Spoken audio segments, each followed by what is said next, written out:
குலதெய்வம் தெரியாதவர்கள் கண்டறிய எளிய வழிகள்.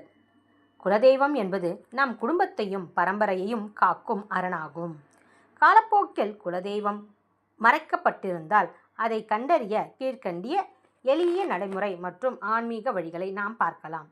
முன்னோர்கள் பெயர்கள். உங்கள் அப்பா வழி தாத்தா, கொள்ளு தாத்தா, பாட்டி ஆகியோரின் பெயர்களை கவனித்து பாருங்கள். முந்தைய தலைமுறைகளின் குலதெய்வத்தின் பெயரை வைக்கும் வழக்கம் இருந்தால் இதன் மூலம் விடை கிடைக்கும். பூர்வீகம் ஊரு பங்காளிகளும். உங்கள் முன்னோர்களின் பூர்வீகம் கிராமமாக தெரிந்தால் அங்குள்ள பெரியவர்களிடம் விசாரிக்கலாம். மேலும் தந்தை வழியில் வந்த உங்கள் பங்காளிகளை ஒரே கோத்திரத்தை சேர்ந்தவர்கள் தேடி கண்டுபிடித்து கேட்பது இன்னும் மிக சிறந்த முறை. ஜாதகம் மற்றும் பிரசனம். ஒருவரது ஜாதகத்தில் உள்ள 5ஆம் இடம் பூர்வ புண்ணிய ஸ்தானம் குலதெய்வத்தை குறிக்கும். ஜோதிடர்கள் மூலமாகவோ அல்லது அஷ்டமங்கல பிரசன்னம் பார்த்தோ குலதெய்வம் ஆணா பெண்ணா அல்லது எந்த திசையில் உள்ளது என்பதை அறிய முடியும். மஞ்சள் முடிச்சு வழிபாடும் செய்யலாம். ஒரு சுப நாளில் மஞ்சள் முடிச்சு வழிபாடு.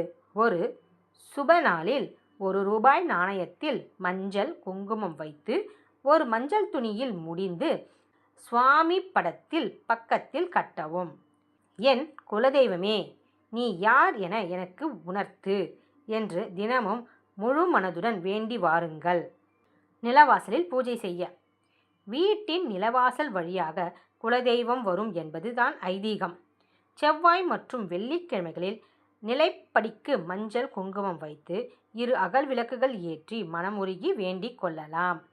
அப்படி அனைத்தும் செய்தும் கண்டுபிடிக்க முடியவில்லை என்றால், எப்படியும் கண்டுபிடிக்க முடியாத பட்சத்தில், நீண்ட காலமாக தேடியும் குலதெய்வம் தெரியவில்லை என்றால், திருப்பதி வெங்கடாஜலபதி, காஞ்சி காமாட்சி அம்மன் அல்லது திருச்செந்தூர் முருகன் ஆகிய தெய்வங்களில் ஒருவரை உங்கள் குலதெய்வமாக பாவித்து வழிபடத் தொடங்கலாம். அவர்களின் ஆசியால் காலப்போக்கில் உங்களின் உண்மையான குலதெய்வம் தெரிய வரும் என்பது பலரின் நம்பிக்கை.